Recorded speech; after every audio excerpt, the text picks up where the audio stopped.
Om Sai Ram. This is Sai Satcharitra, chapter 16 and 17. These chapters cover the following: the story of a rich gentleman who wanted Brahmanyana quickly from Sai Baba, the qualifications for attaining Brahmanyana, that is, self-realization, and Baba's special characteristic. The last chapter described how Mr. Cholkar's vow of a small offering was completed and accepted. In that story, Sai Baba showed that he would accept with appreciation any small thing offered with love and devotion. But if the same thing was offered with pride and haughtiness, he would reject it. Being himself full of Sat Chit Anand, existence, knowledge and bliss, he did not care much for mere outward formalities. But if an offering was made in a meek and humble spirit, the same was welcomed and he accepted it with pleasure and enthusiasm. In fact, there is no one more liberal and benevolent than the Sadguru. He cannot be compared to the Chintamani jewel, that is, the philosopher's stone which satisfies desires, the Kalpataru, that is, the celestial tree which fulfills our desires, or the Kamadhenu, that is, the celestial cow which yields what we desire. The Sadguru gives us the most precious thing that is inconceivable and inscrutable, that is, reality. Now let us hear how Sai Baba disposed of a rich man who came to him and implored Baba to give him Brahmanyana. There was a rich gentleman, unfortunately his name and whereabouts are not mentioned, who was very prosperous in his life. He had amassed a large quantity of wealth, houses, fields and land, and had many servants and dependents. When Baba's fame reached his ears, he said to a friend of his that he was not in want of anything else, and so he would go to Shirdi and ask Baba to give him Brahmanyana. If he got this, it would certainly make him happier. His friend dissuaded him, saying, "It is not easy to know the Brahman,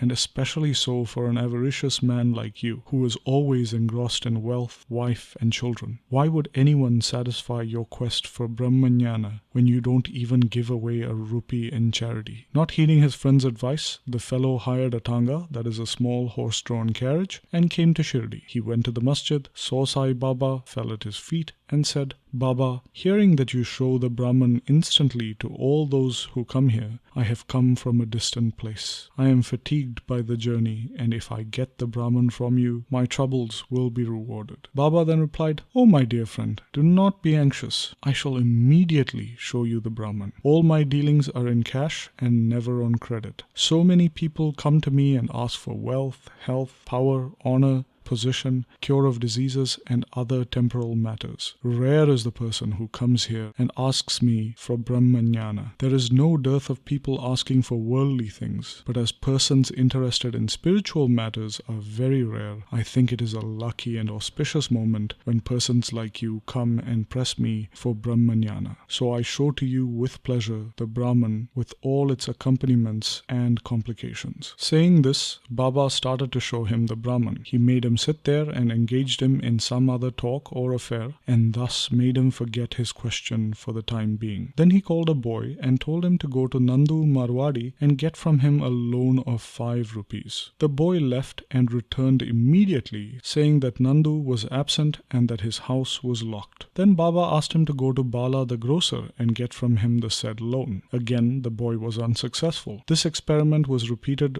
twice or thrice with the same result. Sai Baba, as we know, was the living and moving Brahman incarnate. Then someone may ask, why did he want the paltry sum of 5 rupees and why did he try so hard to get it on loan? In fact, he did not want that sum at all. He omnisciently knew that Nandu and Bala were absent, and he seemed to have adopted this procedure as a test for the seeker of the Brahman. That gentleman had a bundle of currency notes in his pocket, and if he was really earnest, he would not have sat quietly and been a mere onlooker when Baba was frantically trying to get a paltry sum of 5 rupees. He knew that Baba would keep his word and repay the debt, and that the sum wanted was insignificant. Yet he could not make up his mind and advance the sum. Such a man wanted from Baba the greatest thing in the world, Brahmanyana. Any other man who really loved Baba would have at once given Baba 5 rupees instead of being a mere onlooker. This man did not advance any money and didn't remain silent either. Instead, he began to be impatient went, as he was in a hurry to return, and implored Baba, saying, "Oh Baba, please show me the Brahman soon." Baba replied, "My dear friend, did you not understand the procedure I went through to enable you to see the Brahman? In order to see the Brahman, one has to surrender 5 things: the 5 pranas, that is vital forces, the 5 senses, the 5 of action and 5 of perception, the mind, the intellect, and the ego. This path of Brahmanyana is as hard to tread on as the edge of a razor." Sai Baba then gave a rather long discourse on the subject, the purport of which is given below. Qualifications for attaining Brahmanyana or self-realization. All persons do not see or realize the Brahman in their lifetime. Certain qualifications are absolutely necessary. Mumuksha, an intense desire to be set free. He who thinks that he is bound and that he should be freed from bondage, and thus works earnestly and resolutely to that end. He who does not care for any other thing is thus qualified for a spiritual life. Virakti, or a feeling of disgust with the things of this world and the next. Unless a man feels disgusted with the objects, emoluments, and honors which his actions would bring in this world and the next, he has no right to enter into the spiritual realm. Antarmukhata, or introspection. Our senses have been created by God with a tendency to move outward, and so man always looks outside himself and not inside. He who wants self-realization and an immortal life must turn his gaze inwards and look to his inner self. Catharsis of sins. Unless a man has turned away from wickedness, stopped doing wrong actions, and has entirely composed himself, unless his mind is at rest, he cannot gain self-realization even by means of knowledge.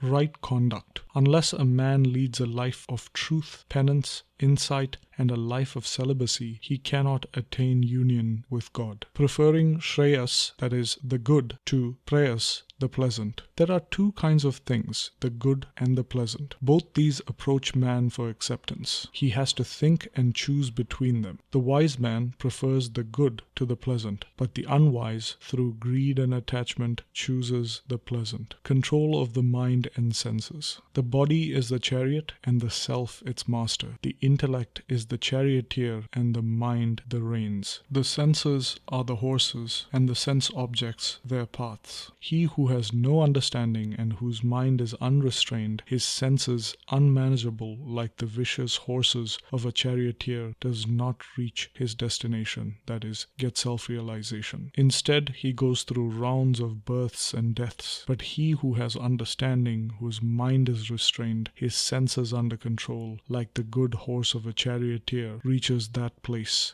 the state of self-realization. From this place he is not born again. The man who has understanding as his charioteer or guide and is able to rein in his mind reaches the end of the journey. This destination is the supreme abode of the all-pervading Vishnu or Lord. Purification of the mind. Unless a man discharges satisfactorily and disinterestedly the duties of his station in life, his mind will not be purified. And unless his mind is purified, he cannot get self-realization. It is only in the purified mind that viveka, or discrimination between the unreal and the real, and vairagya, or non-attachment to the unreal, emerge and lead to self-realization. Unless egoism is dropped, avarice is destroyed, and the mind made desireless or pure, self-realization is not possible. The idea that I am the body is a great delusion, and attachment to this idea is the cause of bondage. Forget the idea of attachment if you want to get self-realization. The necessity of a guru. The knowledge of the self is so subtle and mystical that no one could, by his own individual effort, ever hope to attain it. So the help of another person, the teacher, who has himself attained self-realization, is absolutely necessary. What others cannot give with great labor and pains can be easily attained with the help of such a teacher, for he has walked on the path himself and and can easily take the disciple step by step on the ladder of spiritual progress. And lastly, the Lord's grace is the most essential thing. When the Lord is pleased with anybody, he gives him viveka and vairagya and takes him safely beyond the ocean of mundane existence. The self cannot be gained by the study of Vedas, nor by the intellect, or by lots of learning. He whom the self chooses, by him it is attained. To him the self reveals its nature. Says the Katha Upanishad. After the dissertation was over, Baba turned to the gentleman and said, "Well, sir, there is in your pocket the Brahma in the form of 50 times 5 rupees or 250 rupees. Please take that out." The gentleman took out from his pocket the bundle of currency notes and to his great surprise found, on counting them, that there were 25 notes of 10 rupees each. Seeing Baba's omniscience, he was moved and fell at Baba's feet and craved for his blessings. Then Baba said to him, "Roll up your bundle of Brahma or money. Unless you completely get rid of your greed, you will not attain the real Brahman. How can he whose mind is engrossed in wealth, progeny and prosperity expect to know the Brahman without destroying his attachment for the same? The illusion of attachment or the love for money is a deep eddy or whirlpool of pain, and it is full of crocodiles in the form of conceit and jealousy. Only he who is desireless can cross this whirlpool. Greed and Brahma are poles asunder. They are eternally opposed to each other. Where there is greed, there is no room for thought or meditation on the Brahman. Then how can a greedy man get dispassion and salvation? For a greedy man there is no peace, contentment, or certainty. If there is even a little trace of greed in one's mind, all spiritual endeavors are of no avail. Even the knowledge of a well-read man who is not free from the desire of the reward of his actions and who has no disgust for the same is useless. This learning can't help him in attaining self-realization. The teachings of a guru are of no use to a man who is full of egoism and who always thinks about sense objects. Purification of the mind is absolutely necessary, and without it, all our spiritual endeavors are nothing but useless show and pomp. It is therefore better for one to take only what one can digest and assimilate. My treasury is full, and I can give anyone what he wants, but I have to see whether he is qualified to receive what I give. If you listen to me carefully, you will certainly be benefited. Sitting in this masjid, I never speak anything but the truth. When a guest is invited to a house, all the members of the household are entertained along with the guest. So all those who were present in the masjid at this time could partake of the spiritual feast that was served by Baba for the rich gentleman. After receiving Baba's blessings, everyone left the place quite happy and content. Baba's special characteristic. There are many saints who abandon their houses, live in forests, caves or hermitages, and while remaining in solitude, try to attain liberation or salvation for themselves. They do not care for other people and are always self-absorbed. Sai Baba was not such a saint. He had no home, wife, progeny, or relatives, yet he lived within society. He begged his bread from 4 or 5 houses, always lived at the foot of the neem tree, carried on worldly dealings, and taught everyone how to act and behave in this world. Rare are saints who, after attaining divine vision, strive for the welfare of their people. Sai Baba was the foremost of these, and therefore Hemadpant says, "Blessed is the country, blessed is the family, and blessed are the chaste parents, where this extraordinary, transcendent, precious, and pure jewel, Sai Baba, was born." Bow to Shri Sai, peace be to all. And this brings us to the end of Sai Satcharitra, chapter 16 and 17.